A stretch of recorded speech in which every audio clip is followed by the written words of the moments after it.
বানাবো আইসক্রিম। এখানে গুড় নিয়ে নিয়েছি, এখন গরম পড়ে গেছে, মেয়ে আইসক্রিম খেতে চাইছে, তার জন্য এখানে গুড় নিয়ে নিয়েছি। আর অল্প হাফ গ্লাসের মতন জল নিয়ে নিয়েছি। আর লাগবে এরকম বেল, দুটো বেল নিয়েছি, বেল দুটো ফাটিয়ে নেব। ফাটিয়ে নিয়েছি, এবারে এটা বের করে নেব সবটা। বেলের সব শাঁসটা বের করে নিয়েছি। এই জলেতে ভালো করে কচলে কচলে মাখিয়ে নেব। এই গুড়টাকে এইভাবে ভেঙে নেব।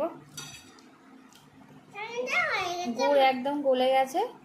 এটা কিন্তু ছেঁকে নেব না, খালি ওপরে একটু অল্প করে এরকম দানা তুলে নেব, আর একটু ছেঁকে নেব না, কেন এটা মুখে যখন দানাটা যখন মুখে ঠেকবে ভালো লাগবে। আইসক্রিমের জন্য একদম রেডি হয়ে গেছে, গুড় গলে গেছে। এখানে ছেঁকে ছেঁকে একটু তুলে নেব। এরকম ছোটো ছোটো চায়ের গ্লাস নিয়ে নিয়েছি, কাপের মধ্যে সব ঢেলে দেবো একটু একটু করে। 6 ঘন্টার জন্য ফ্রিজের মধ্যে রেখে দেব।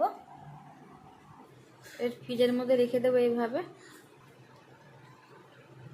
আধ ঘন্টা পরে একটু বসে গেলে এর মধ্যে কাঠিগুলো ঢুকিয়ে দেব। 6 ঘন্টার জন্য ফ্রিজের মধ্যে রেখে দেব।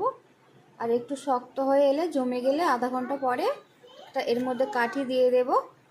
6 ঘন্টা পরে আবার দেখাচ্ছি কেমন হয়েছে। আইসক্রিমটা জমে গেছে। এখানে একটা কাগজ ছিঁড়ে নিয়েছি, কাপটা ছিঁড়ে দিয়েছি। এইভাবে বানিয়ে খেয়ে দেখবেন, খুব ভালো লাগবে। গুড়ের আইসক্রিম বেল দিয়ে বাচ্চাদেরকেও দেবেন, খুব ভালো।